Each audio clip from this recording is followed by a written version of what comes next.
अगर तुम एक गोजो फैन हो और तुम्हारे दिल में कहीं ना कहीं अब भी गोजो के कमबैक से रिलेटेड एक छोटी सी होप बाकी है, तो आज की ये वीडियो तुम्हारी उस होप को यकीन दिलाने वाली है। जैसा कि तुम सब जानते हो कि मेरा चैनल इस वक्त भरा हुआ है गोजो के कमबैक की थ्योरी से। एंड मैं इससे पहले भी गोजो की क्लॉक थ्योरी पर एक दफ़ा पहले शॉर्ट वीडियो में बात कर चुका हूँ। आज की वीडियो में हम बात करने वाले हैं गोजो की क्लॉक थ्योरी से रिलेटेड एकदम डिटेल में। एंड एक्चुअल में ये डिटेल्स तुम्हें ये मानने पे मजबूर करने वाली हैं कि यस, गोजो का कमबैक तो अब हो ही रहेगा।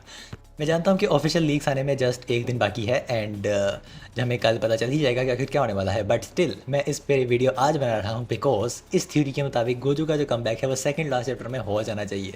अगर गोजो का कमबैक कल हो जाता है तो मैं ये कह सकूँगा ना कि मैंने इस पर ऑलरेडी वीडियो बना रखी थी। और अगर नहीं हुआ तो छुपके से इस वीडियो को प्राइवेट तो मैं कर ही सकता हूँ कभी भी। स्टार्ट करते हैं इस वीडियो को बिना टाइम ज़ाया किए। लेकिन अगर तुम चैनल पर पहली बार हो तो सब्सक्राइब कर लेना। सबसे पहले स्टार्ट करते हैं गोजो की क्लॉक थ्योरी प्लस गोजो की एज थ्योरी से। जैसा कि तुम्हें पता है, क्लॉक थ्योरी के मुताबिक जैसे कि 269 में हमें क्लॉक दिखाई गई थी जो कि 221 रिप्रेजेंट कर रही थी। एंड 221 उसी चैप्टर का टाइटल है जिस चैप्टर में गोजो प्रिजन लिम से आज़ाद हुआ था, यानी गोजो का फर्स्ट कमबैक हुआ था। एंड इस बेस पर अब गोजो फैंस का कहना है कि गोजो का सेकंड कमबैक होने वाला है, ये इस बात की फोरशैडोइंग है। लेकिन एक्चुअल में क्लॉक के रेफरेंस के साथ गोजो को पहले भी एक दफ़ा जेजेके में दिखाया गया है। और ये बात ज़्यादा पुरानी नहीं है, जस्ट ये जेके के तीसरे चैप्टर में पहुंच जाओ और तुम्हें दिखेगा ये। इस चैप्टर में हमने दिखाया गया था कि गोजो जो है वो प्रिंसिपल यागा को मिलने जा रहा है यूजी के साथ, यानी यूजी को जो है प्रिंसिपल यागा से इंट्रोड्यूस करवाने वाला है।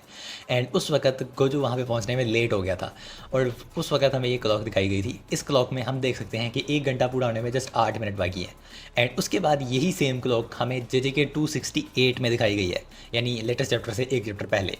एंड इस चैप्टर में ये क्लॉक हमें फिर से उसी वक्त दिखाई गई थी जब मैगमी, यूजी और नोबारा लेट हो रहे थे यूटा को मिलने जाने के लिए। एंड उस वक्त भी हमें यही दिखाया गया था कि 1 घंटा पूरा होने में जस्ट 8 मिनट बाकी हैं। बट फिलहाल जेजे के 268 में जो क्लॉक दिखाई गई है उसे छोड़ दो, हम लेते हैं जेजे के चैप्टर 3 में दिखाई जाने वाली इस क्लॉक को जिसके साथ गोजो का रेफरेंस है। एंड एक्चुअल में ये क्लॉक यहाँ पे दिखा रही है 1 घंटा पूरा होने में 8 मिनट बाकी हैं। एंड उसके बाद जेजे के 269 में जो क्लॉक हमें दिखाई गई है, यानी ये वाली, इसमें हम देख सकते हैं कि 1 घंटा पूरा होने के बाद 21 मिनट गुजर चुके हैं। और अगर तुम 8 और 21 का सम करो तो इसका जवाब है 29, जो कि एक्चुअल में गोजो की एज है। जैसा कि तुम सब जानते हो, और अगर नहीं जानते तो मैं बता दूं कि जो गोजो है वो अपनी बर्थडे के दिन ही मारा गया था। लेकिन अगर वो नहीं मरा देन इसका मतलब है कि वो 29 ईयर्स का हो चुका है।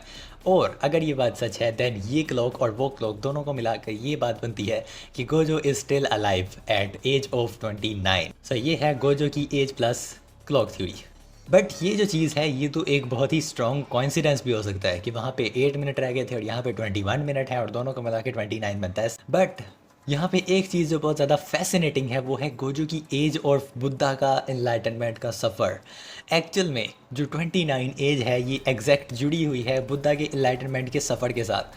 कुछ लोगों के मुताबिक बुद्धा को एनलाइटनमेंट मिल चुकी थी 29 की एज में, बट कुछ के मुताबिक बुद्धा ने अपनी एनलाइटनमेंट का सफ़र शुरू किया था 29 की एज में। तो ये चीज़ तो एकदम फैसिनेटिंग है। इसके बाद जो चीज़ मुझे बहुत ज़्यादा स्ट्रेंज लगी वो ये कि एक्चुअल में यहाँ पे तुम देख सकते हो जैसे कि 269 में सारे के सारे कैरेक्टर्स इकट्ठे हो चुके हैं और वो अपने फाइट से रिलेटेड बातें कर रहे हैं। फाइट के अंदर उन्होंने जो गलतियाँ की उससे रिलेटेड या फिर दूसरी बातों से रिलेटेड कि मुझे ये करना चाहिए था या मुझे वो करना चाहिए था, या तुम्हें ये करना चाहिए था तुम्हें वो करना चाहिए था, या फिर हमें ये करना चाहिए था तो ऐसा होता, या फिर हमें वो करना चाहिए था तो वैसा होता है। एज इट इज़ इससे रिलेटेड। बट यहाँ पे कोई भी ये नहीं बोल रहा कि हमें ये करना चाहिए था गोजो को बचाने के लिए, या हमें वो करना चाहिए था गोजो की हेल्प करने के लिए, या हमें कुछ ये करना चाहिए था जिससे गोजो की हेल्प हो सकती है, या गोजो से रिलेटेड कुछ तो बोलो।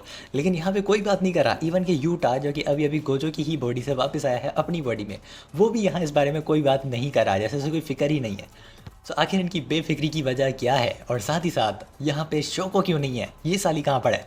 और अगर ये इस वक्त अभी भी गोजो की बॉडी के पास है देन ये गोजो की बॉडी के साथ क्या कर रही है? गलत मतलब मत लेना इस बात का, मेरा मतलब है कि गोजो की बॉडी को हील कर रही है शायद। एज इट इज़ इन सब के बेफिक्र होने से भी कहीं ना कहीं इस बात का क्लू मिलता है कि हाँ यार शायद गोजो भी जिंदा है, इसीलिए ये सब इतने बेफिक्र है। अब मैं यहाँ पे तुम्हें एक और बात बताता जाऊँ कि एक्चुअल में जो गिगिया कुतामी है वो जेजेकी की जो एंडिंग है उसे जेजेकी की स्टार्टिंग के साथ बहुत ज़्यादा मैच कर रहे हैं। और अगर तुम्हें इसका सबूत चाहिए तो वो है यूजी की डोमेन। जो यूजी की डोमेन है वो एक ट्रेन स्टेशन थी और इसकी फोरशैडोइंग हो चुकी थी जेजेके की फर्स्ट ओपनिंग में, यानी कि स्टार्टिंग में।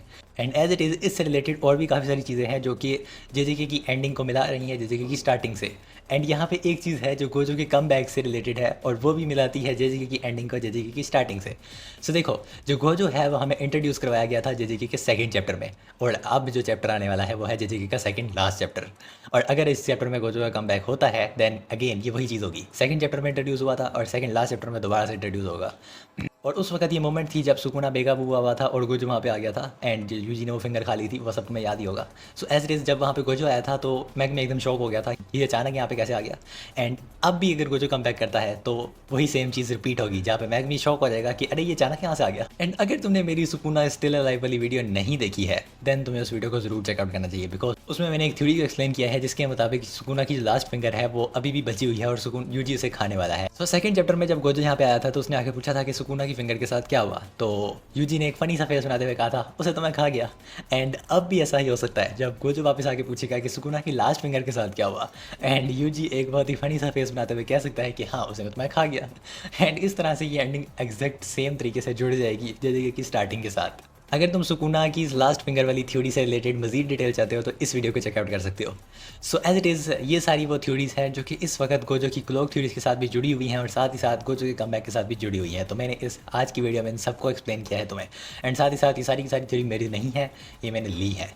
एज इट इज़ आज की वीडियो में जस्ट इतना ही। अगर तुम मेरी कुछ दूसरी वीडियोस को देखने में चाहिए इंटरेस्टेड हो तो तुम चेकआउट कर सकते हो मेरे चैनल पर, और अगर तुमने मुझे अब तक इंस्टाग्राम पे फॉलो नहीं किया है तो तुम मुझे इंस्टाग्राम पे भी फॉलो कर सकते हो। सो चैनल को सब्सक्राइब करना बिल्कुल मत भूलना। मिलते हैं नेक्स्ट वीडियो में, तब तक के लिए बाय बाय।